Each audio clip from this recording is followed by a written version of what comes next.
잠시 준비하겠습니다. 그, 어, 네, 부담스럽게. 시작하겠습니다. 갑자기 부담스럽게.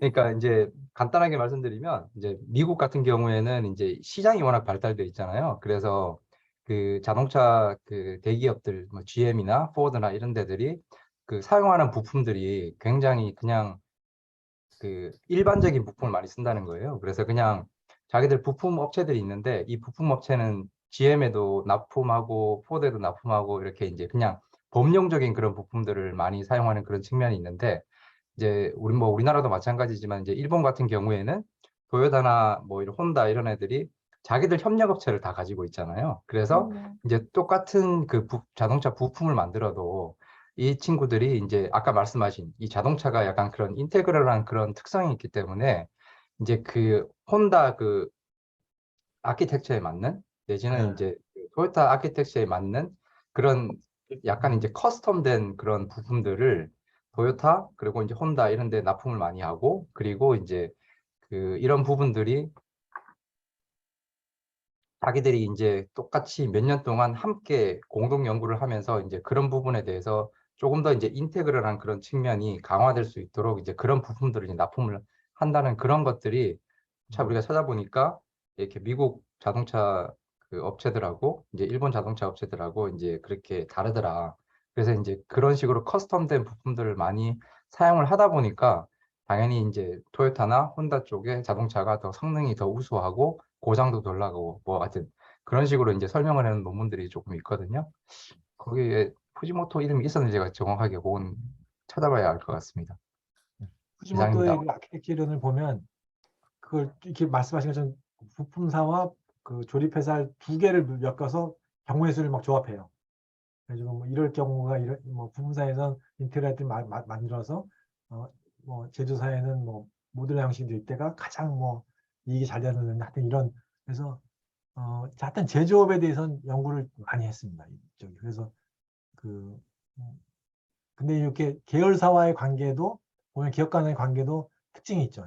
일본의 특징이 있고 미국의 특징이 다르잖아요. 그래서 이런 걸 다 모아서 종합적으로 작용해서 보니까 비교 제도 우위가 이쪽 일본의 자동차 산업의 경우에 일본에 있었다라는 게 이제 내일쯤 제가 말씀드릴 수 있는 건데 Variety of Capitalism이라고 자본주의 다양성 이론에 있습니다. 그래서 자본주의 다양성 이론을 조금 아시면은 이해하시면 이 뷰를 쉽게 딱 캐치할 수 있어요. 네.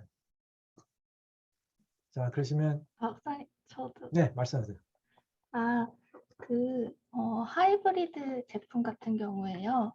꼭 제품이 아니라 뭐 신문사가 디지털 그 버전을 이제 발간한다든지 그런 것도 이제 아키텍처 이론으로 설명을 할 수 있을까요? 되게 어려운 질문이네. 오프라인 신문사가 온라인 그 회원제를 바꿨다. 예를 들면 그런 거 네네, 말씀하세요. 그때 크리스텐슨 2018 논문에서 언급했던 이제 하이브리드가 예전에는 안 될 거라고 생각했는데 굴삭기 사례를 통해서 근데 이제 최근에는 잘 되는 경우도 있다 이렇게 언급을 했었는데 그거를 이제 아키텍처 이론으로 좀 조망을 할 수 있을지. 굉장히 좋은 질문이고요. 자, 이거 숙제로 숙제 낼까요? 제가 답을 못할 것 같은데 숙제로 내야 될 것 같은데. 그러니까 이게 지금 봐요. 지금 레거시 미디어라고 하는 게 있잖아요. 네, 레거시 미디어라고 하는 게 그냥 신문의 국가를 생각해 봅시다. 방송도 마찬가지지만 레거시 미디어가 유튜브나 개인 미디어 이런 걸 들어오면서 위기예요 지금. 그런데 유일하게 뉴욕타임즈가 그 온라인으로 전환하면서 온라인 구독자 모델에서 성공했어요. 전 세계 한 몇백만인가 300만인가 유료 구독자를 확보를 했죠. 그래서 저도 아마 거기 들어가 있을 거예요. 그래서 그 구독 안 하면 못 읽어 온라인판을. 그래서 한 1달러인가 10달러쯤 될 거예요. 한 달에. 그래서 구독하는데 성공을 했거든요. 자, 그러면 이게 오프라인 신문이 레가시 신문이 있는데 그것이 온라인 신문이 등장하면서 위협을 내 받게 되는 양말 있는 데 있을 텐데. 위협을 받게 되는 상황. 그리고 이거에 대해서 뉴욕타임스 같이 자기를 변환시켜서 대응하는 상황, 이거를 어떤 이론으로 이해하는 게 가장 좋을까요? 라는 게 퀘스천입니다. 근데 딱 일감은 이게 아키텍처가 바뀌었다는 건 조금 잘, 물론 아키텍처가 바뀌었다고 말할 수 있을 것 같은데 그거보다는 크리스텐센이 얘기했던 이게 예를 들면 1인 미디어가 그 예를 들면 저기 우리 3프로 TV가 제가 크리스텐센 디스럽티브 이노베이션이라고 생각하는데 3프로 TV 혹시 보신 분 계세요? 주식하는 사람 한 번씩 다 봤을 텐데 B급 3명이 나와가지고 그냥 B급 컨텐츠를 시작을 했어. 근데 어떻게 인맥을 동원해가지고 그 증권사 센터장들 다 리서치 센터장이 다 와서 하면서 이게 점점 좋아지더니 그 정통 미디어들을 다 제끼고 지금 그 미디어 시장을 장악하려고 하거든요. 지금 여기가. 그래서 이렇게 이제 같은 영상 매체로 봤을 때는 3프로 TV가 가장 내가 보기에는 전형적인 디스럽티브 이노베이션의 패스 가고 가는 거예요. 아주 싸고 저렴하고 빈약한 컨텐츠로 시작했는데 지금 KBS를 먹으려고 하는 거죠. 어쩌면 그럴 수도 몰라요. 지금 상장해서 자금 땡기면 미국에도 블룸버그하고 합작을 해서 미국에도 똑같은 걸 하겠다는 거거든요. 지금 미국도 레딧이나 무슨 뭐 로빈후드 같이 이런 그 뭐죠? 그 개미들을 대상으로 하는 커뮤니티가 굉장히 발달했거든요. 그래서 그럴 가능성이 있는데 뉴욕 타임즈의 사례는 그런 치고 들어오는 거에 대해서 반격을 해서 성공한 사례거든요.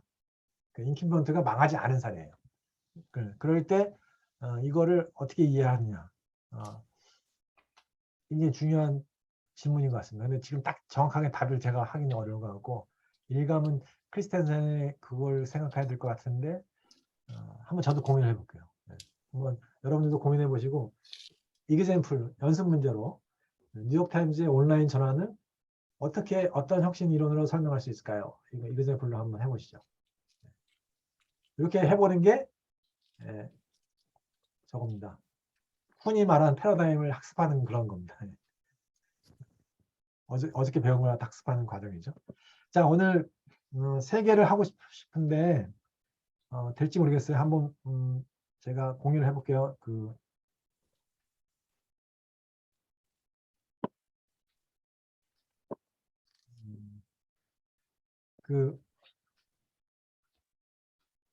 잠깐만요. 다시 한번.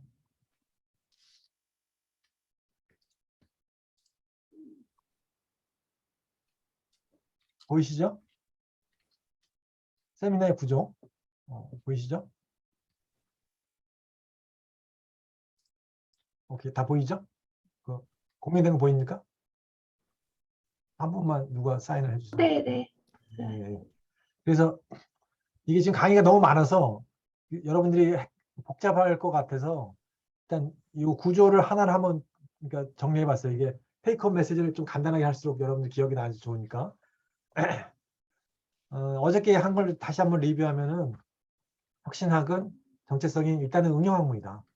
이게 오리지널리티가 없고 외부의 학문적인 것들 자원을 가져다가 과학기술이라고 하는 문제의 영역을 같이 해결하는 것이다라고 이해하면 되고요.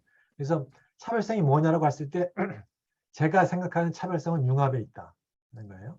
그러니까 경제학, 경영학, 행정학, 정치학은 각각의 이론들이 너무 많아서 다른 쪽을 들여다볼 여지가 많이 없는데 겨를이 많이 없는데 우리는 처음부터 융합을 해야만 하는 상황이기 때문에 이걸 우리가 잘 융합을 하면은 다른 학문 문과들보다 차별적인 어떤 뷰를 나타낼 수 있다는 게 제 생각이었고요.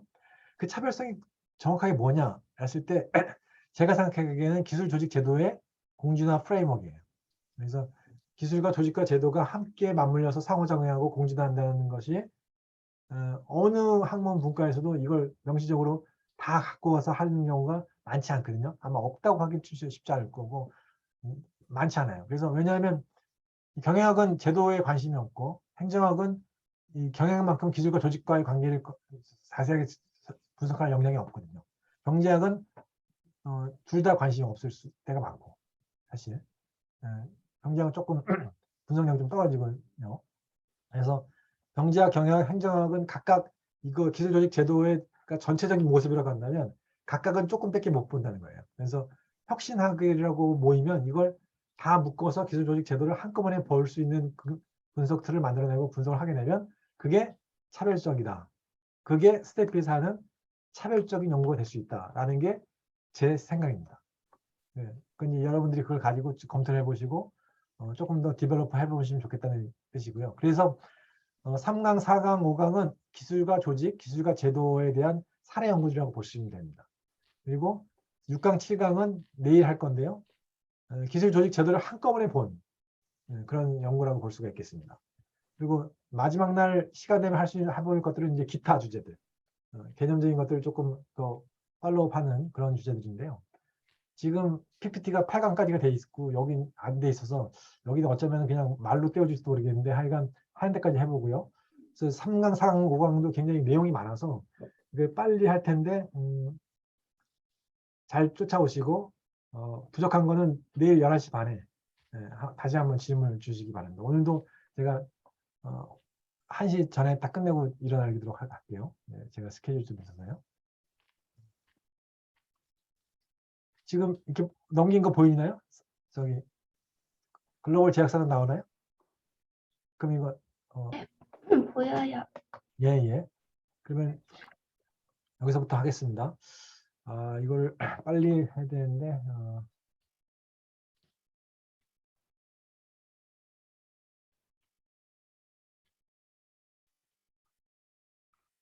괜찮은데. 네.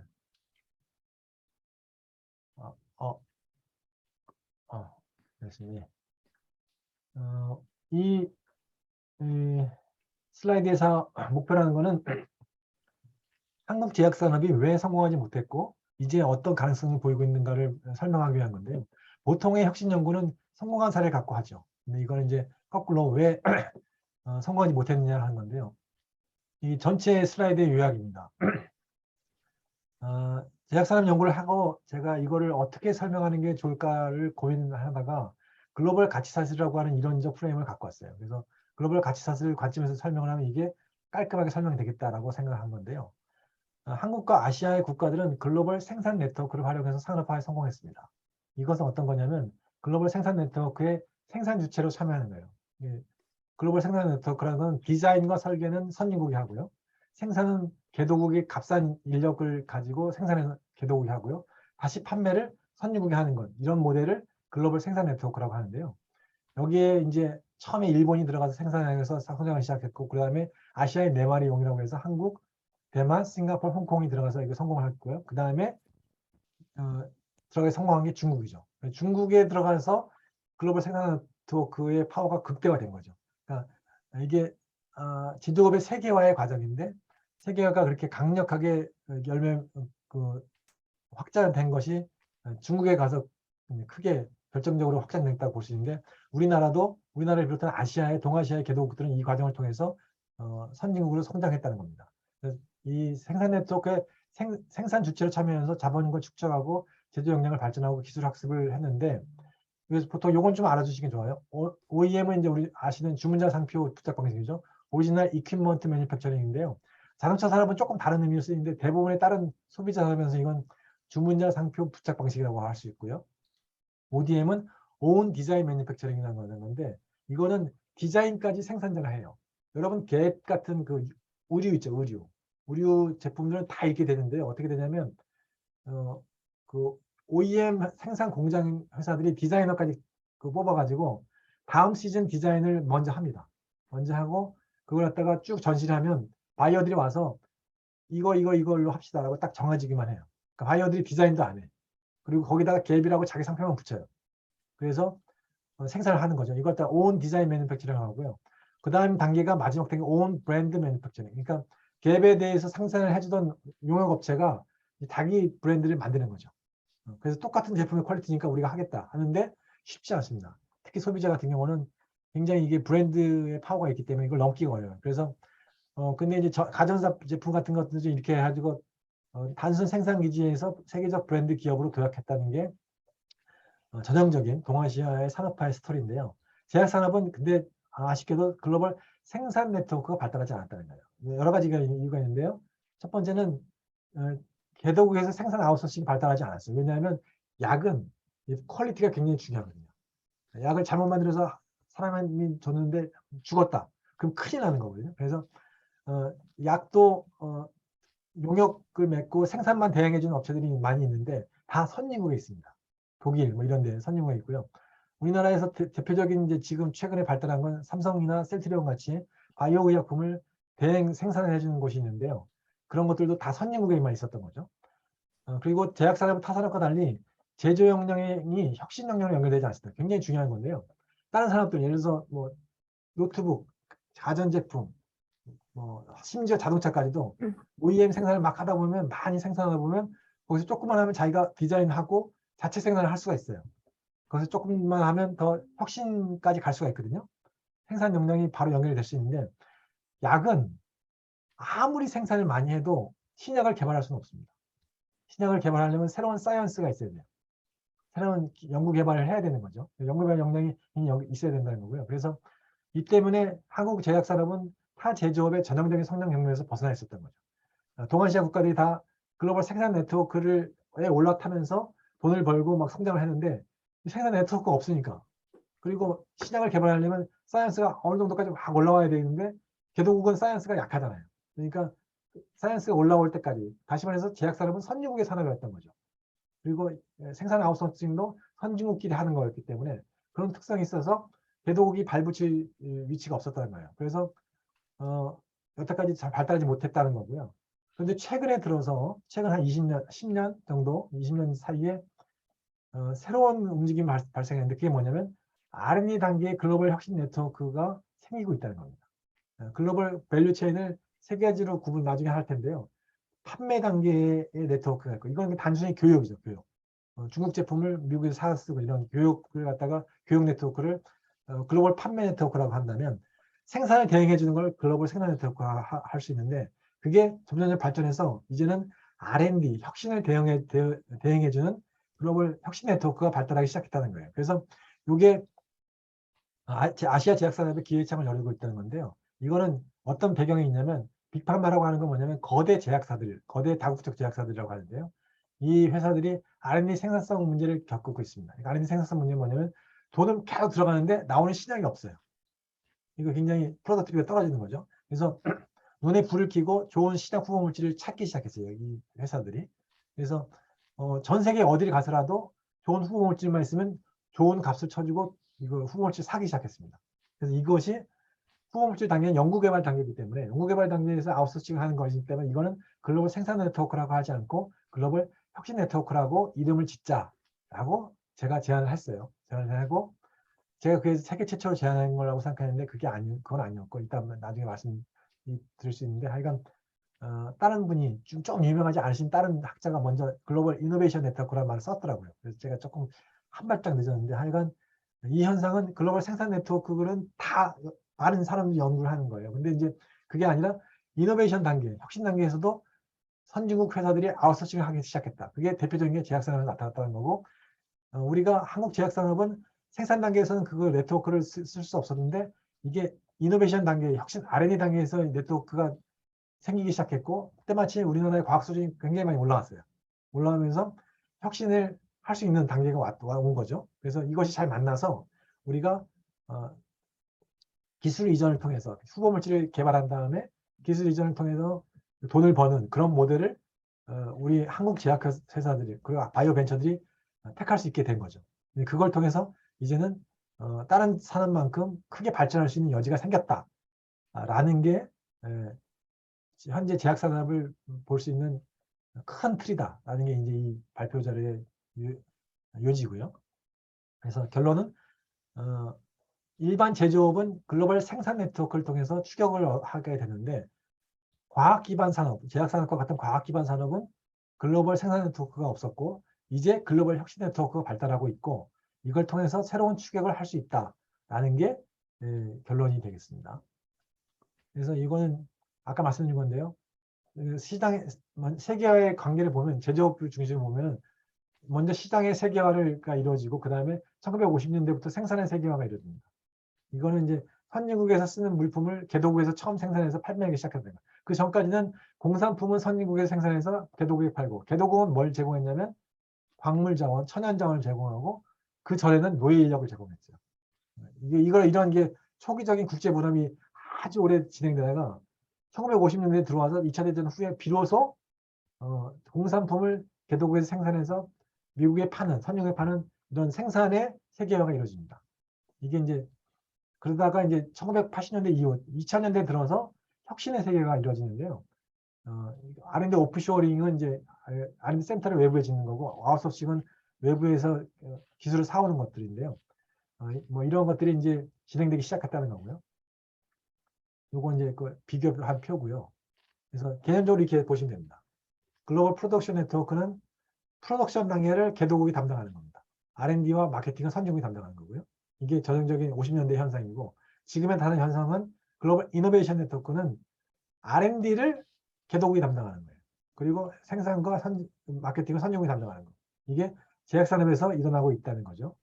이게 왜 그러냐면 이게 R&D 프로덕티비티 문제인데요. 꺾은 선 그래프가 미국에서 신약 개발에 쓰는 돈이에요. 그래서 이게 한 60조 정도 되는 걸로 지금 15년 통계가 나오는데요. 계속 늘어나고 있죠. 근데 막대 그래프는 해마다 식약처, 미국 FDA에서 허가받는 신약 수입니다. 늘어나지 않고 오히려 감소하다가 다시 조금 회복되는 정도죠. 그래서 들어간 돈에 비해서 나오는 신약 수가 굉장히 줄어들고 있다는 겁니다. 그래서 이걸 어떻게 해결하냐면 네트워크 파워 모델이라고 해서요. R&D 생산성 문제를 해결하는 방법이 등장했다는 건데요. 핵심 역량만 내부에 두고 인라이센싱을 하든가 유망 후보 물질을 라이센싱 인하든가 그 다음에 유망 후보 물질이 많은 그런 바이오 벤처가 있으면 M&A를 해버려요. 아니면 CRO 같은 비핵심 과정은 CRO에 아웃소싱을 합니다. 그리고 컬래버레이션은 대학과 초기부터 공동 연구를 하게 되는 거죠. 이렇게 하다 보니까 제약회사가 자체 개발한 건 절반 이하로 떨어졌습니다. 절반 정도밖에 안 되고요. 나머지가 다 외부에서 시장을 후보 물질 갖고 와서 하게 되는 거죠. 그래서 보시면 기업에 따라서 이게 오게닉은 뭐냐면 노란색은 자체 개발한 거고요. 요거는 주황색은 라이센스 계약을 맺고 특허를 사온 거고요. 파란색은 아예 기업을 인수한 겁니다. 그래서 파이자 같은 경우가 대규모 인수 합병을 통해서 성장한 기업이 될 수 있고요. BMS 같은 경우가 이제 인라이센싱 많이 하는 거죠. 그래서 이런 신약 개발의 가치사슬과 분업체계가 정착이 됐습니다. 이게. 그래서 약물 표적 발굴은 생물학자들이 하는 건데 주로 대학과 공공연구소에서 하고 그 다음에 합성하는 데서 여기서도 대학 벤처기업들이 하다가 뒤로 갈수록 돈이 굉장히 많이 들거든요. 지금 이거 다 합하면 1조 5천억, 2조 정도 들어갑니다. 뒤로 갈수록 특히 삼성에 들어가면 몇 천억씩 들어가기 때문에 벤처기업은 그걸 할 수가 없죠. 그래서 여기서 중간에 다 라이센싱을 합니다. 그래서 기술이전 계약을 맺으면서 뒤로 넘겨서 거대 제약사가 다 하게 되는데요. 여기는 CRO 서비스도 하고 뭐 이렇게 되면서 신약이 성공하면 그 신약 성공한 그 가치를 다 이쪽 쭉 아래로 배분하게 돼 있어요. 그래서 라이센싱 아웃을 하게 되면 돈은 세 가지로 받습니다. 계약금을 받고 그다음에 마일스톤 피라고 해서 전임상 단계에서 라이센싱 아웃하면 그 라이센싱 아웃한 물질을 가져간 회사가 후속 개발을 하는데 후속 개발을 그 단계를 지나갈 때마다 또 돈을 추가금을 줘요. 이쪽 처음에 기술 제공자한테. 그래서 마일스톤 피를 받고 허가 받으면 매출이 생기면 매출에 대해서 러닝 로열티를 받습니다. 세 가지 받게 되는데 보통은 이걸 기술을 이전한 기업이 마일스톤 피를 받는 중간에 초기 개발비를 다 커버합니다. 그래서 마일스톤 피를 다 끝나면 거기서부터 수직 분기점을 넘기게 되고요. 러닝 로열티가 생기면 그냥 생돈을 이익금을 받게 되는 거죠. 근데 러닝 로열티가 매출의 15%까지 갈 수도 있어요. 상당한 거죠. 현대자동차의 영업이익률이 10%가 안 됩니다. 잘해야 8%, 9% 되거든요. 우리 갤럭시가 한 15% 될 거고요. 아이폰이 한 30% 되거든요. 영업이익률이. 근데 이거는 전임상 시험에 일상 시험만 하다가 라이센스 아웃하면 그 다음부터 개발비를 가져간 회사가 다 하고 드리고요. 그 다음에 생산과 마케팅도 다 가져간 회사가 다 하는데 매출의 15%를 그냥 받게 돼 있어요. 굉장히 좋은 조건이죠. 그 얘기는 뭐냐면 거대 제약회사가 그만큼 R&D 생산성 문제를 심각하게 겪고 있다는 겁니다. 그러니까 자원의 공유를 할 때 협상력이 이쪽이 굉장히 크다는 거죠. 그래서 이것이 굉장히 중요한 비즈니스 모델이 될 수 있다는 거고요. 그래서 근데 개도국이 점점 이거에 파트너가 될 수 있는 역량을 갖게 됐다는 거고요. 그래서 글로벌 제휴 건수를 한번 보니까 이게 갑과 을이 제외한 그걸 갖다가 그냥 그 내셔널리티만, 그러니까 국적만 카운트한 건데요. 보시면 인도하고 한국과 중국이 계속 건수가 올라갑니다. 그래서 근데 이 나라가 세 나라가 재미있는 거는 전 세계 50위권에 제약회사가 하나도 없어요. 인도만 하나, 인도만 아마 2개가 들어가 있고요. 나머지는 다 선진국들입니다.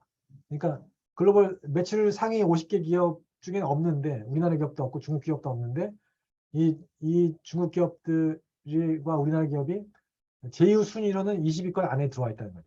그만큼 믿을 만한 파트너로 부상하고 있다는 겁니다. 그래서 이걸 갖다가 경제지리학에서 이 스트래티지 커플링 모델이라고 하는 걸 만들었어요. 그러니까 글로벌 생산 네트워크를 연구하는 그룹이 한 4그룹이 되는데, 그중에 이제 지리학자들이 하는 그룹이 있어요. 그중에 지리학자들이 글로벌 생산 네트워크를 전략적 결합 모델이라고 하는 이론적 모델을 만들었는데, 아주 간단한 겁니다. 복잡한 건 아니고, 쉽게 얘기하면 선진국이 뭔가 니즈가 있어요. 예를 들면 유연한 고용, 값싼 노동력 이런 니즈가 있으면 개도국이 그런 요 니즈를 충족시켜 줄 수 있는 개도국의 어떤 자산이 있으면 이게 스트래티지 커플링이 일어난다. 서로 행복한 결합이 일어나서 여기서 생산이 이루어지든지 뭐든 일어나서 부가가치가 나타나는데, 이것이 여기서 교환되는 자원이 뭐냐에 따라서, 자산이 뭐냐에 따라서 가치 배분 구조가 달라진다는 거예요. 예를 들어서 여기서 제공하는 자산이 굉장히 흔한 거다. 예를 들어서 값싼 노동력이다. 그러면은 더 값싼 곳이 생기면 빨리 바꾸겠죠. 이 선진국들이 파트너를. 그러면 이제 거버넌스가 이쪽으로 기울게 됩니다. 선진국 쪽으로. 그러면서 이제 개도국은 가치를 거의 조금밖에 못 가져가죠.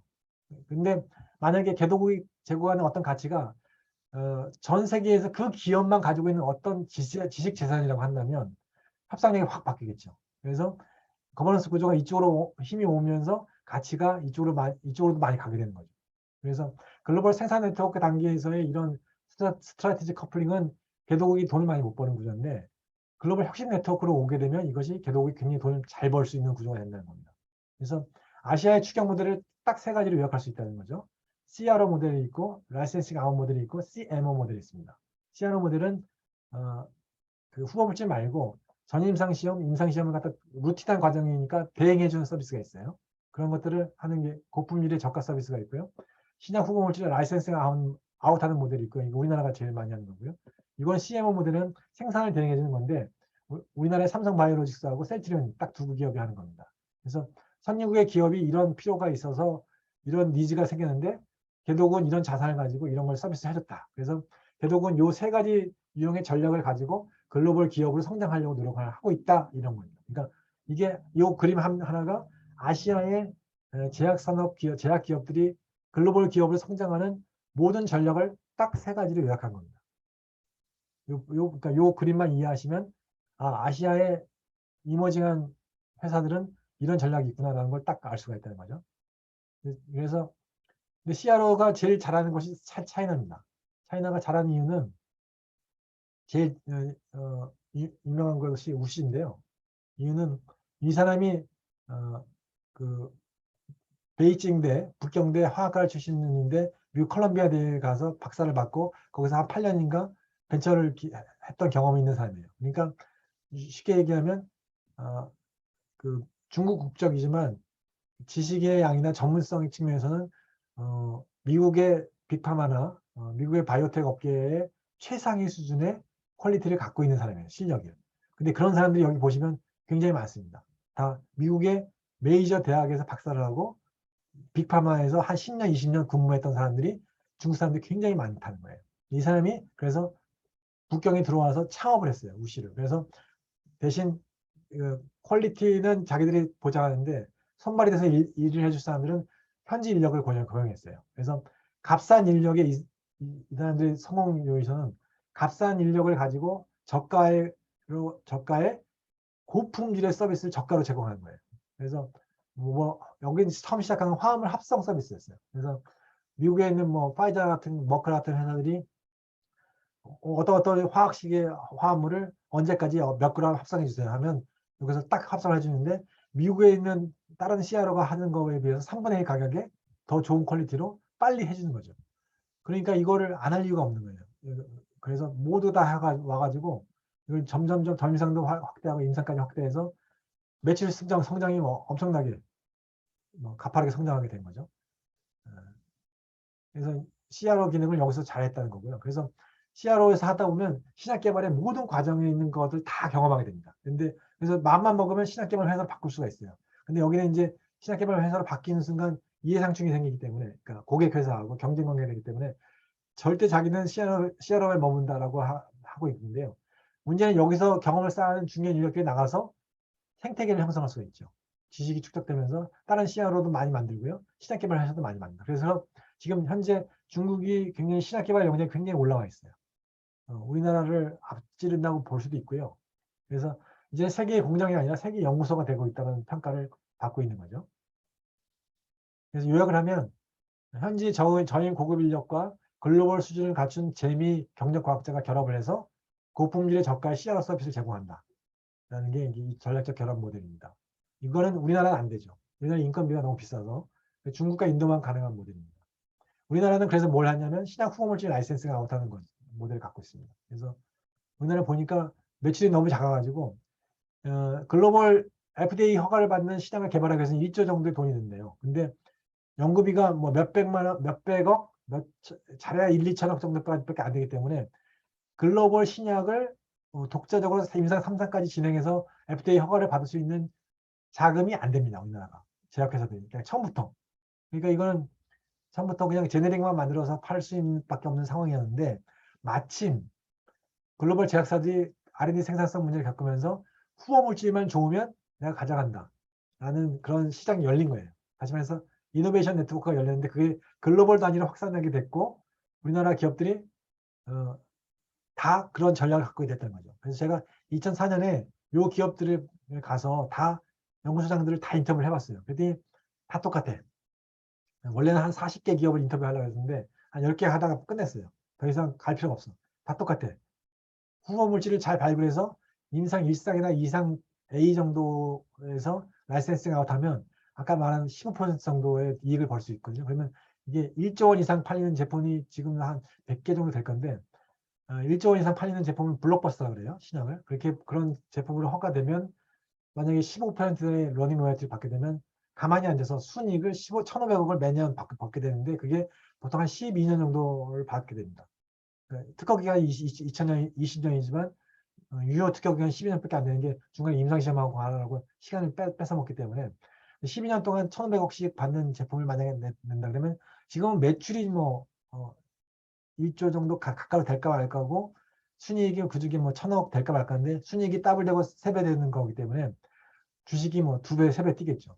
근데 이런 모델이 다시 말해서 라이센스 아웃 모델로도 큰 회사로 성장할 수 있고 이건 아까 말씀드린 구조고요.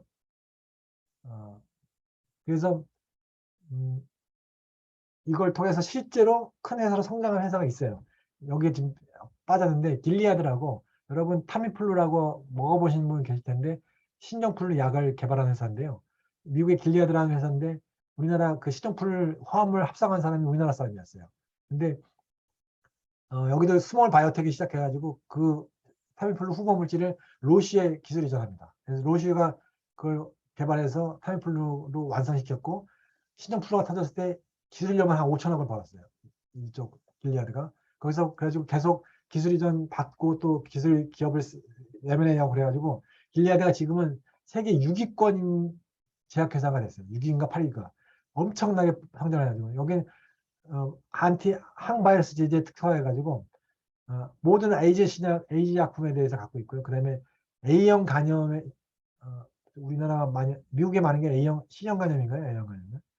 A형 간염인가? 헷갈리네. 그 간염약을 완치약을 갖다가 그 인수해가지고 그 약을 먹으면 6개월만 먹으면 그 간염이 다 완치돼요. 그런데 그 약을 평정을 했죠. 그래서 하여간 세계 스몰 바이오텍이 시작해서 세계 6위권까지 올라왔기 때문에 우리나라 모든 제약회사의 롤 모델이에요. 거기가. 그래서 그렇게 하겠다는 거고요.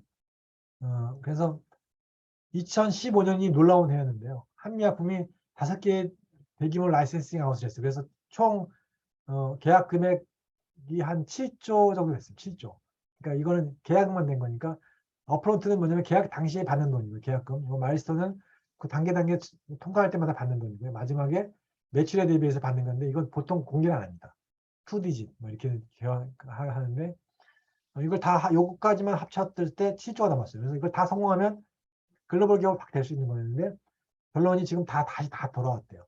중간에 실패해가지고 돌아왔다고 하는데 안타깝게 됐죠. 대신 그 외에 다른 기업들이 성공을 하고 있긴 합니다. 이건 뭐 제가 혁신 시스템 분석을 하다 보니까 이렇게 단절이 되는 곳이 발생하더라는 거고요. 그래서 그런 기사도 스크랩하고 그래서 단절을 해결하기 위해서 이렇게 국가적 연계 시스템이 필요하다 이렇게 해가지고 실제로 정책화됐습니다. 그래서 오송에 시장개발지원센터가 생겼고요. 물론 제 연구만으로 생긴 건 아니고 이 얘기를 많이 딴 데서 많이 했어요. 그래서 근데 그거에 제가 도움이 많이 됐고요. 그래서 그 후에 이런 산업들이 많이 기획됐다는 거고요.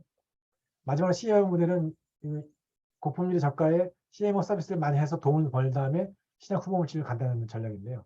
셀트리온과 삼성바이오로직가 이런 전략을 했고요. 이게 CMO가 잘 보시면 삼성한테 잘 맞는 스타일이에요.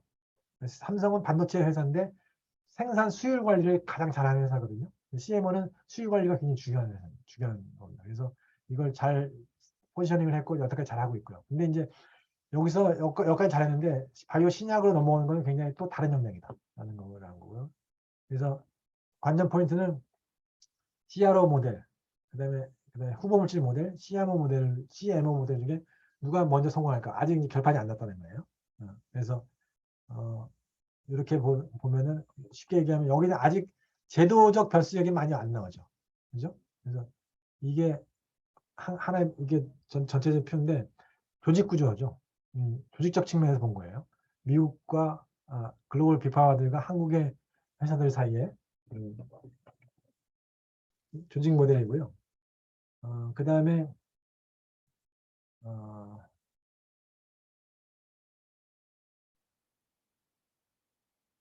제도를 볼 수 있는 게 이쪽인데요.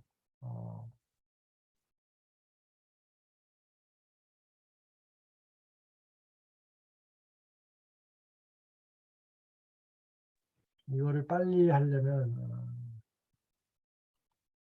제가 이걸 최근에 발표한 게 이거니까 이것부터 해볼게요. 한국과 미국의 교수 창업 제도가 이게 사실 이제 제약산업과도 관련이 있는데 제약산업에서 바이오텍 그 창업하는 게 교수 창업이 제일 많거든요. 그래서 제약산업의 제도 분석 버전이라고 볼 수도 있습니다. 저기 그래서 이걸 보시면은 보이시죠 잘? 네. 교수 창업이 우리나라가 미국과 어떻게 다른지 한번 보는 건데요. 이건 넘어가고요. 교수 창업에 대한 흔한 오해가 있습니다. 미국 대학은 한국 대학에 비해 교수 창업이 매우 활발할 것이다. 그 다음에 한국도 교수 창업을 활성화하려면 휴경 제도를 확대해야 된다. 이게 이제 모든 그 교수 창업과 관련된 신문 기사의 논조입니다. 미국처럼 되려면 우리도 해야 된다라고 하는 건데 과연 그럴까 보는 거죠.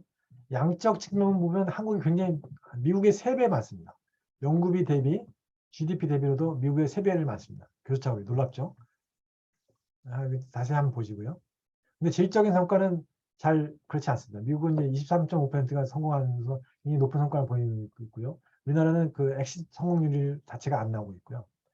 그런데 우리도 그럼 휴경지 제도를 확대하면 될 거냐? 자세히 보니까 미국의 교수 창업 규정을 보니까 대학마다 좀 다르지만 이해상충 의무하고 성실 의무 상충 문제를 엄격하게 다루고 있더라는 겁니다. 그래서 결론적으로 보면은 창업 겸직을 보면 대부분의 경우에 상임직 임원의 겸직을 불허합니다. 대부분의 경우에. 그리고 파운더로서의 타이틀을 가지고 자문 역할만 하도록 허용하고 있고요. 일주일에 하루만 그것도 허용하고 있습니다. 그러니까 일부 대학은 겸직도 허용하긴 해요. CEO 할 수 있게 허용하는데 이 경우도 일주일에 하루만 하라라고 허용하고 있고요. 그 다음에 대학 학생 고용이나 대학의 설비 사용 등 문제에 대해서도 굉장히 엄격한 분리를 요구합니다. 그래서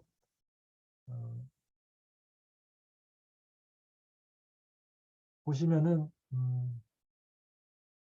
스탠퍼드 대학의 그 창업 규정인데요. 가장 그 스탠퍼드가 창업을 활성화시키는 대학으로 가장 유명하잖아요. 근데 이 교수 창업 규정을 가장 잘 정리해 놓은 대학이기도 합니다. 보시면은 회사에 대한 자문, 그러니까 회사에서 자문 역할만 담당해야 되며 경영상의 책임을 지는 역할을 담당할 수 없다. 딱 못 박아놨죠. 그 다음에 회사의 경영진을 참여하려면 휴직을 해야 된다. 휴직하지 않고 겸직할 경우에는 컨설팅 업무만 할 수 있는데 그거는 쿼터당 13일까지니까 일주일에 하루입니다. 이게 할 수 있고 대학의 연구원이나 교직원을 회사에 업무 시켜서 참여시켜서 안 된다. 다른 주니어 교수 회사를 데려가서 안 된다. 회사 업무를 대학 설비에 사용해서도 안 된다. 그래서 한마디로 결론 짓기를 대학에 있는 랩이 교수가 창업한 회사의 리서치 암이 될 수는 없다. 그러니까 리서치를 해주는 교수의 회사의 리서치를 해주는 리서치 브랜치가 될 수 없다. 그래서 그러니까 엄격하게 구별하다. 학교 안에서는 학교의 업무만 하라는 게 이쪽의 요구입니다. 상상이 잘 안 가죠. 이게 스탠퍼드 대학 하면 뭡니까? 실리콘밸리의 산실이고 창업 문화의 대표주자고 스탠퍼드 졸업생과 재학생들이 창업한 기업들이 엄청난 고용 효과와 투자 효과와 자본 이득 효과를 거두고 있는데 그리고 스탠퍼드 자체도 기술이전 수익이 많습니다. 그런데 스탠퍼드에 실제로 교수들이 창업을 많이 해요. 그런데 알고 봤더니 다 자문역만 하더라는 거예요. 일주일에 하루만 하고. 그래서 그런데 이걸 가지고 이렇게 언론 보도를 한다는 거죠. 일부 인문계 학과를 제외하면 사실상 모든 교수가 기업의 직책을 겸유하고 있다. 교수들이 연구나 창업 등으로 강의보다 더 발전적인 일을 한다면 강의를 하지도 않아도 된다. 근데 이제 이 미국의 제도에 대한 인식이 없으면 와 미국은 강의도 안 하고 휴겸직을 마음대로 하면서 CEO도 하고 벤처일만 해도 되는가 보다 라고 오해를 할 수 있게 썼어요. 기사를. 그래서 기사에 언급된 5명이 있는데 굉장히 유명한 사람들은 앤드루 유명하죠. 그 다음에 페이페리, 세바스찬 스론, 다프네 콜론 이런 사람들, 그 다음에 마지막에 누구죠? 화학자 있는데 하여간 이 5명에 대해서 팩트 체크를 제가 해봤어요. 그랬더니 컴퓨터 공학과에 소속된 앤드류, 다프네 콜론, 세바스찬 스론은 다 레귤러 프로페서가 아닙니다. 어디정트 그러니까 겸임 교수예요. 이름만 걸어놓은 거예요. 특히 이제 앤드류 같은 경우는 처음에 레귤러 패컬티를 테뉴어 트랙을 들어왔어요. 들어왔는데 창업을 했죠. 같이 이 다프네 콜론과 하고 같이 창업을 하면서 무쿠 기업 창업을 하면서 이거를 어드정트 프로페서로 바뀝니다. 실제로 지금도 여기 들어가면 패컬티 멤버를 보면요, 어드정트 프로페서 안에 이렇게 다 3개 쭉 들어오고 있어요. 3명이. 네. 그래서 레귤러 프로페서로 겸직하는 경우는 없다는 거고요. 페이페이 같은 경우는 보니까 구글에 가서 일을 했다고 하는데 보니까 한 10년 동안만 한 거예요. 지금은 다른 회사의 어드바이저를 하고 있어요. 이게 뭐냐면 다른 회사의 창업 멤버로 참여했다는 거고요. 그래서 지금도 역시 C레벨 일을 하고 있지 않다는 거예요. 마지막에 패트릭 브라운이라고 임파서블 버거인가? 임파서블 푸드. 이게 최초의 식물육 회사인데 이 사람은 정년은 없지만 나이가 많이 들었기 때문에 창업 후 2년 후에 퇴직을 합니다. 퇴직을 해가지고 CEO가 돼요. 실제로. 그래서 CEO가 되는 경우는 한 명인데 이 경우는 퇴직을 했다는 거죠. 그래서 이게 일반적으로 다 결론적으로 뭐냐면 현직에 있으면서 아무도 그러니까 CEO를 겸직하면서 교수직을 유지하는 사람이 없다는 게 팩트 체크의 사항입니다. 근데 이거를 얘기 안 하고 모든 스탠퍼드 대학의 거의 모든 공대 교수들이 창업에 참여한다 그러면 우리처럼 헷갈릴 수가 있는 거죠. 모두 다 휴직하나 보다는데. 그래서 제가 요런 책이 있어서 이쪽에 이제 우리로 치면 TLO를 오래 일을 하신 분이고 창업자도 해보고 엑시트 해보신 분이 쓰는 책이에요. 그러니까 대학의 기술 사업화에 대해서 대학의 스피너프 창업에 대해서 끝판왕 모든 내용이 다 들어있어요. 이 책에서 보면 대학의 교직원들은 대부분 컨설턴트 역할을 한다. 자문을 한다는 거고 아니면 사회이사 정도 한다는 거고 C레벨을 하는 거는 not common, very rare, not as rare as CEO, but 교수 창업자는 대학 교수직을 떠나야 된다. 그러니까 CEO를 맡게 되면 교수 창업을 떠나게 된다는 거고요. MIT 창업가에 대해도 교수직과 매니저 역할을 같이 할 수 없다고 나와 있고요. 여기 언급들이 나왔습니다. 다 같은 것입니다. 그 교수직을 사임하지 않는 한 파운드 역할만 해야 된다는 거고요. 그래서 몇 가지 시나리오가 나타나는데요. 여기 보시면은 나는 CEO가 되어서 직접 회사를 운영하고 싶다 하는데 대학 교직을 떠나지 않는 한 CEO 업무에 필요한 시간을 확보하지 못할 것이다. 그리고 능력도 안 된다. 이렇게 나고 있습니다. 그래서 여러분 유명한 그 모더나를 창업한 밥 랭거 교수가 MIT 항공과 교수인데요. 한 40개 이상의 스타트업에 참여해서 연쇄 창업자로 굉장히 유명합니다. 그래서 조사해 보니까 이 사람도 one day a week, 일주일에 하루만 창업회사에 참여하고 있고요. 놀라운 건 그 학교 공식 홈페이지 가면 많은 얘기가 다 써 있어요. 굉장히 많은 업적들이 있는데 창업 실적에 대한 업적이 없어요. 그리고 최근에 와서 한국에 와서 인터뷰를 했는데 화상 인터뷰 했는데 요체는 자기는 일주일에 하루만 하고 작업만 한다. 그리고 전문 경영인과 VC가 굉장히 중요한 역할을 했다는 겁니다. 그리고요. 그래서 정리를 하면은 미국의 교수 창업 모델은 세 가지가 있습니다. 교수가 창업하면서 CEO가 되는 경우는 흔하지 않다는 거죠. 학교를 떠나야 돼요. 대부분은 VC가 주도하는 모델이라는 겁니다.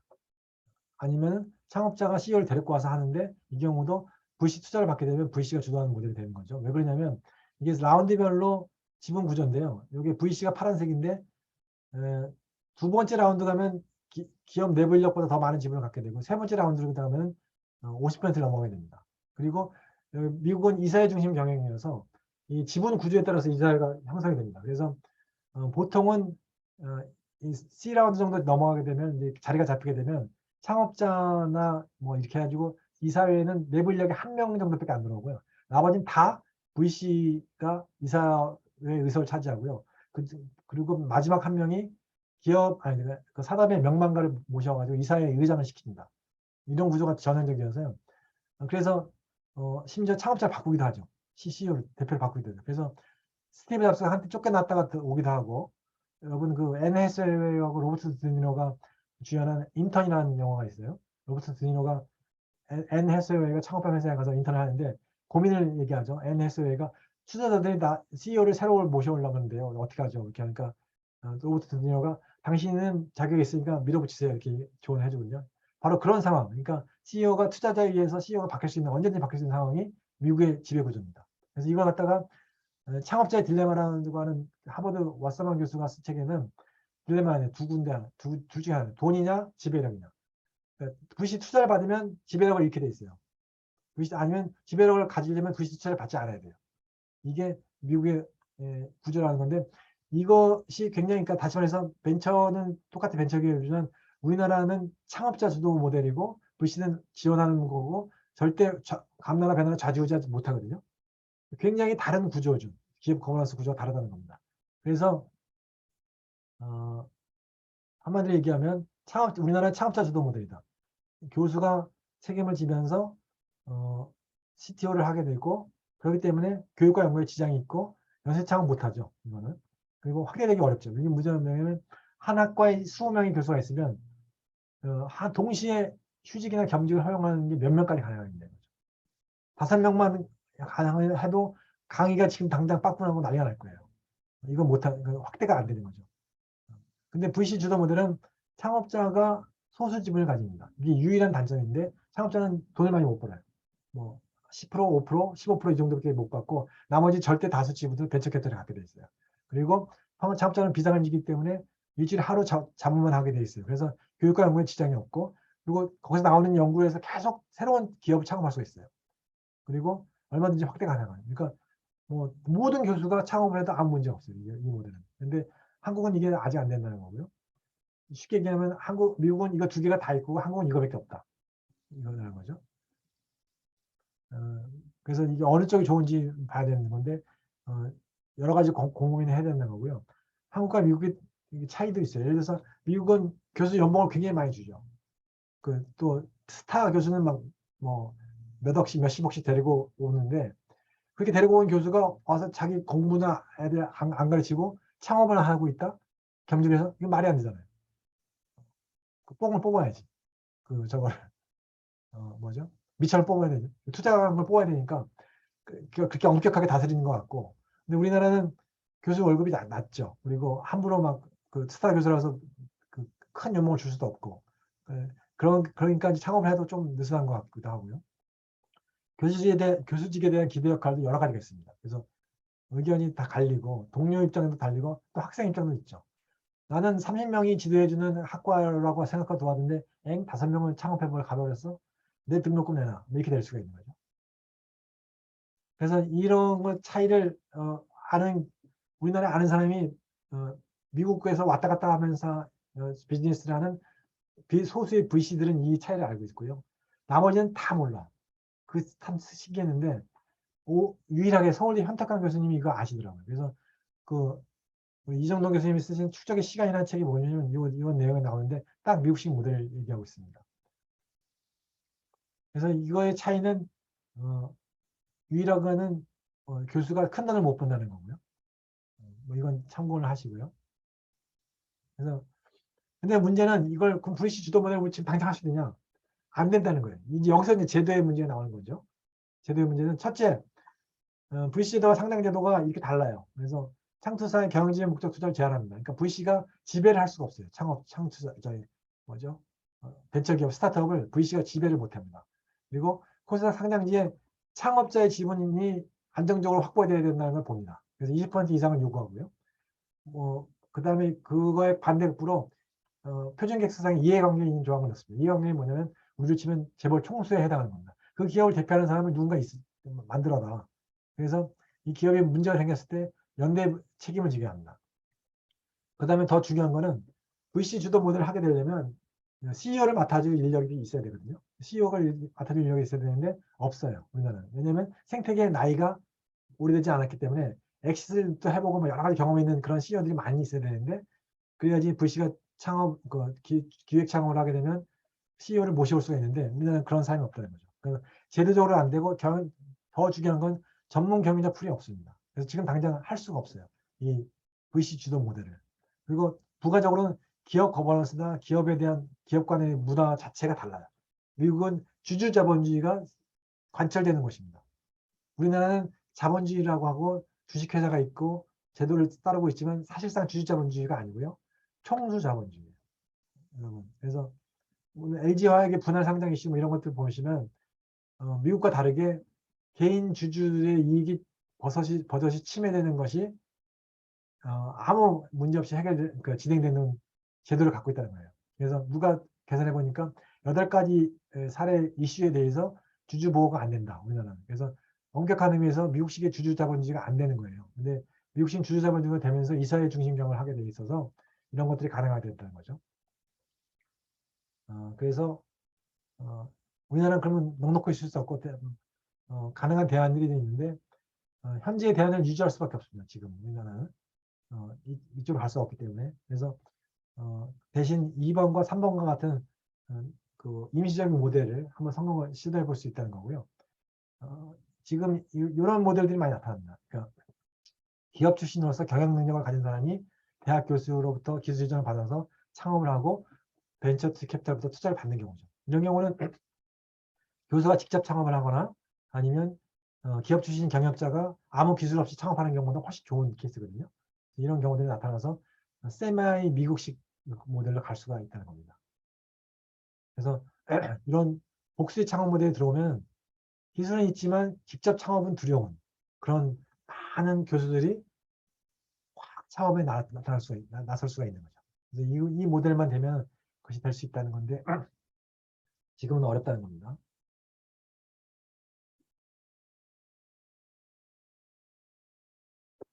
그래서 이제 정책 과제가 있고요. 이런 모델들 검토해보고 스타트업 생태계에 대해서는 마지막으로 이렇게 지금 창업자 중심 모델인데 VC가 굉장히 중요하다는 겁니다. 여기서 한마디 마지막으로 남기면 이정동 교수님의 축적의 시간하고 축적의 길 책을 읽어보시면 거기에 이제 고수 얘기 나옵니다. 고수. 제조업이나 이 건설업, 엔지니어링 산업에서 고수가 있는데 10년, 20년, 30년 근속한 장인이죠, 장인.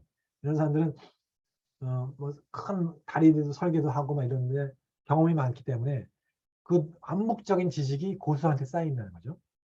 이러니까 종신고용이 필요하고 하여간 그런 제도가 필요한데 자 그러면 벤처기업은 그 암묵적인 지식이 어디에 쌓이나요? 라고 물어보면 벤처기업은 빨리빨리 망해버리기 때문에 쌓일 수가 없어요. 기업 조직 내에는. 근데 이거를 많은 수많은 벤처기업들이 성공하고 실패하는 것들을 옆에서 지켜본 사람이 있는데 그 사람이 누구냐? 벤처 캐피탈리스트라는 거죠. 벤처 캐피탈리스트는 제조업에서 고수와 같은 역할을 할 수 있다. 그러니까 연륜이 쌓일수록, 그러니까 지금 당장 처음 들어온 심사위원은 어렵지만 한 예를 들어서 10년 이상 업계에서 일을 했던 벤처 캐피탈리스트라면 되게 어떤 창업 후에 어떤 단계에 이르면 어려움이 오고 그거에 대해서 창업자가 어떻게 반응해야 되고 이렇게 하는 걸 다 알 수 있다는 거죠. 그래서 만약에 어떤 어려움이 왔는데 창업자가 이런 반응을 보인다? 아, 이건 안 좋은 시그널이다. 이건 딱 알 수 있고 그래서 도움을 줄 수 있는 거죠. 이렇게 코치를 해줄 수 있는 거죠. 그래서 VC 역할이 굉장히 중요하다는 거죠. 생태계 차원에서 보면 우리 제조업의 고수와 같은 역할을 VC가 할 수 있다. 다시 말해서 암묵적 지식이 쌓이는 혁신의 장소, 지식 축적의 장소가 될 수 있다는 겁니다. 그래서 이런 사례들을 참고를 하시고요. 시간이 많이 지나서 다음 거는 생략하든지 내일 하든지 하겠습니다.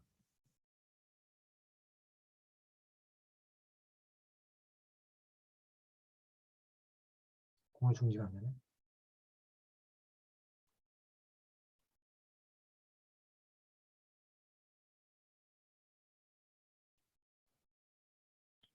박사님, 제 질문이 있는데요. 네, 공유 중지 됐나요? 네, 질문하시죠. 그 제약 산업에 대한 질문인데요. 지금 합성 생물학이라고 지금 국가 전략 기술 중에 하나잖아요. 네. 제가 잘은 모르지만 이것도 다 그 ICT 기술하고도 다 연관이 되어 있고, 우리나라가 지금 ICT 강국이잖아요. 네네. 그래서 물론 이제 박사님이 연구한 조금 전에 발표하신 그 결과는 사실 조금 이제 오버데이트, 그러니까 아웃데이트가 된 거잖아요. 그래서 제가 이제 조금 궁금한 거는 아도브 최근 됐죠. 예. 네네. 그래서 이제 합성 생물학이라든지 ICT 그 기술이 지금 제약 산업에 어떤 영향을 주고 있는지, 잘은 모르지만 우리나라가 그래도 ICT 기술이 많이 발전되어 있고 여러 가지 또 이렇게 그 한계점도 가지고 있지만 오히려 이런 그 합성 생물학이라든지 ICT 기술이 네네. 우리나라 제약 산업의 발전에 어떤 또 기회가 될 수 있지 않을까 라고 생각을 하는데 혹시 박사님의 의견은 어떠신지요? 지금 제 화면이 보이나요? 제 얼굴이? 제가 지금 그 접속이 좀 문제가 있어가지고. 얼굴은 안 보이는데 목소리는 들립니다. 그래요? 화면은 그럼 공유 풀려진 화면인가요?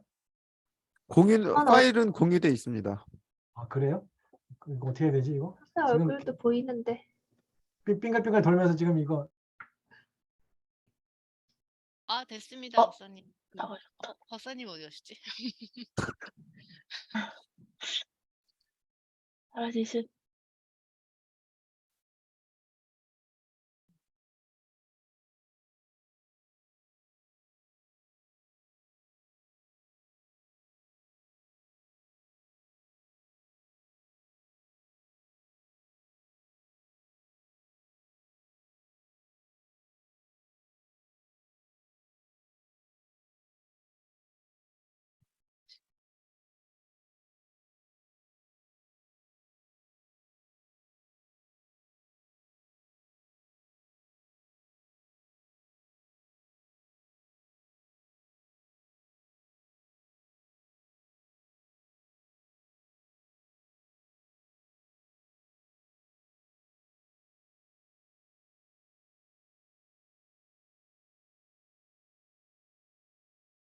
목록에서 김석관 박사님 안 계신데요?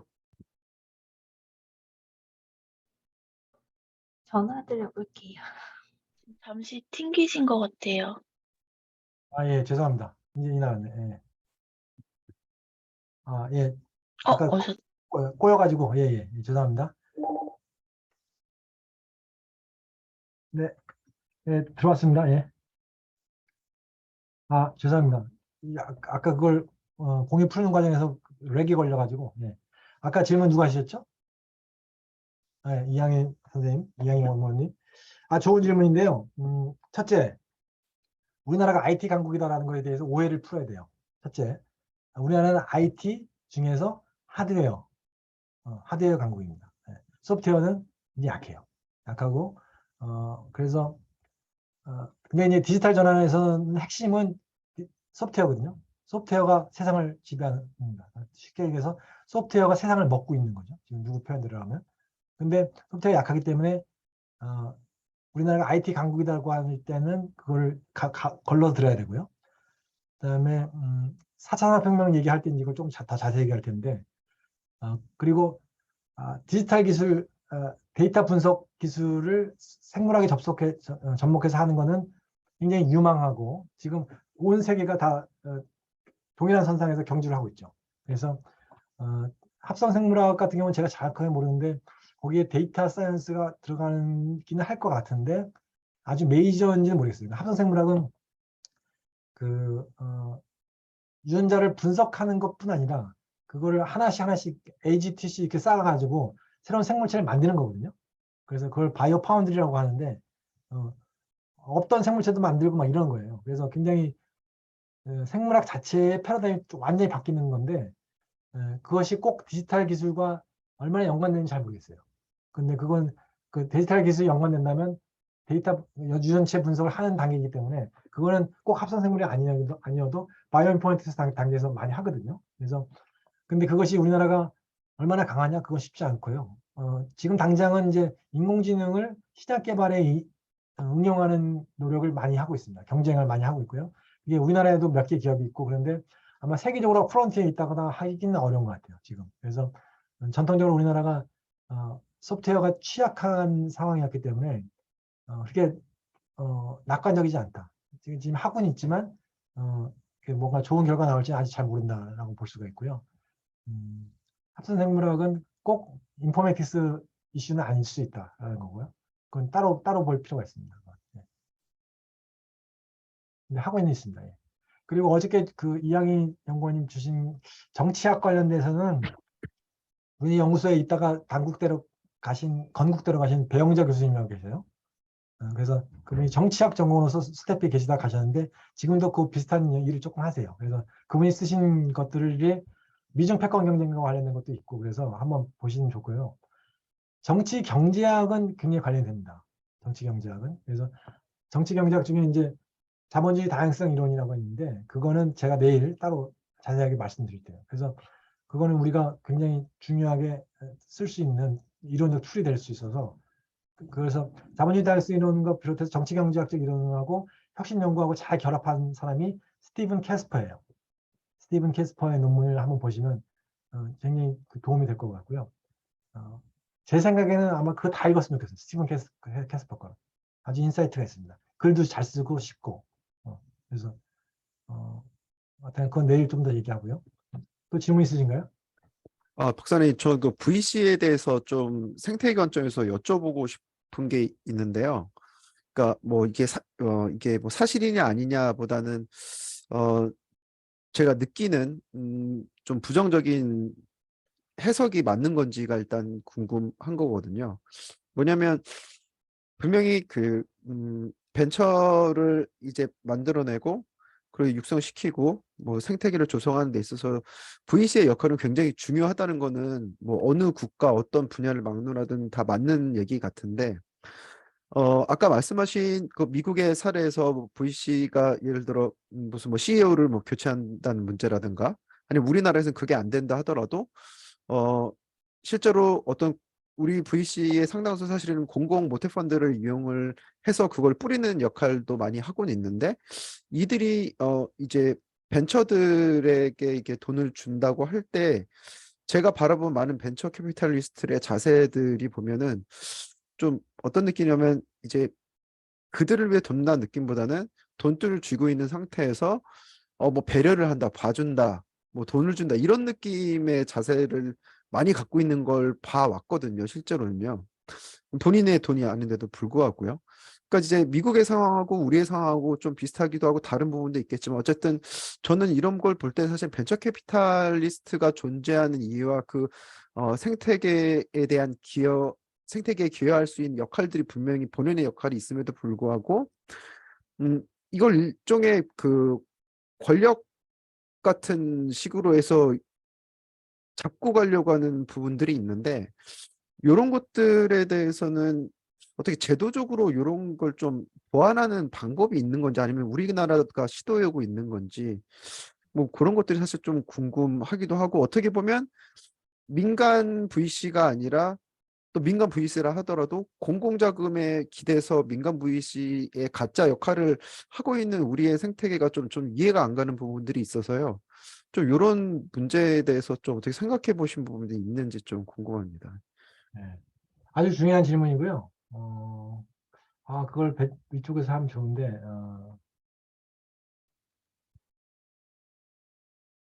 한 장만 봅시다. 시간이 없지만.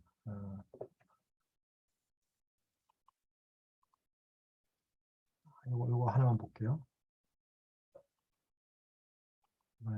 보이나요? 예, 보입니다. 이게 요약한 건데, 미국은 유언 책임 회사인 VC가 주로 연기금에서 자금을 조달하고 여기에 펀드의 그 파트너죠. VC 벤처 캐피탈리스트라고 할 때는 그 파트너 LLC 회사의 파트너가 되는 그 벤처 캐피탈리스트 본인의 돈이 같이 들어가고 주로 연기금을 조달해서 벤처기업에 투자하고 이사회를 통해서 경영에 적극 개입해서 기업 가치 제고한 다음에 나스닥에 상장하거나 M&A를 통해서 자금을 회수합니다. 우리나라는 대부분 주식회사이고 VC가 모태펀드에서 돈 받고 심사역은 자기 돈이 안 들어가죠. 월급쟁이로 들어가서 그다음에 벤처기업에 투자하고 월급쟁이니까 자기 돈이 없죠. 소극적으로 모니터 하다가 코스닥에 상장하거나 장외매각 상환 방식으로 자금을 회수하죠. 다 달라요. 다 다른데 이 이면에는 주주자본주의 전통, 우리는 총수자본주의 전통, 개발연대에 나왔던 그런 것들이 다 있는 거죠. 그러니까 요거 하나만 갖고 분석하려고 해도 굉장히 우리나라 전체 제도에 대한 분석이 필요했는데 가장 중요한 건 기업 거버넌스가 굉장히 다르다는 거죠. 그래서 저는 어떤 느낌이 많았냐면 미국의 경우에는 아주 심하게 얘기하면 창업자하고 VC가 49대 51이지 않나? 그러니까 우리는 벤처 생태계 가면 창업, 기업가 정신을 키워야 되고 막 창업자를 막 나서야 되고 VC는 돈 꿔주는 사람 이렇게 생각했잖아요. 근데 미국은 그렇지 않은 것 같아요. 미국은 벤처의 그 생태계 씬을 들고 왔다 갔다 하는 그 주체가 VC가 아닌가라는 의심이 들 정도로 그 파워의 균형이 다르고 다르게 된 배경이 있게 되는 거고 우리나라가 그래서 미국처럼 될 수 없는 게 말씀하신 것처럼 모태펀드는 창투사를 어떻게 보냐면 우리 돈을 나눠주는 대리인으로 보는 거죠. 그래서 요즘 제도는 LLC 제도 들어오고 P 기반의 그러니까 사모펀드 기반의 창투사 이런 것도 나오고 그래서 미국식으로 흉내를 낼 수 있는데 그만큼 돈과 실력과 그 뭐가 같이 일할 수 있는 사람이 있는 경우가 없는 거죠. 그러니까 제도를 지금 열어놓게 했어요. 열어놨는데 미국식의 그 소프트웨어가 없는 거예요. 인재나 이런 것들이 없는 거예요. 제도는 열렸는데. 그래서 미국식의 제도가 좋은 점은 뭐냐면 VC가 많은 경험을 했기 때문에 그 경험이 인풋이 될 수 있어서 시행착오를 줄일 수 있다는 거거든요. 그 차이인데 우리나라는 그게 못 가는 거고 또 그래서 그럼 우리나라가 좋을까 미국이 좋을까 이게 굉장히 중요한 질문이죠. 그래서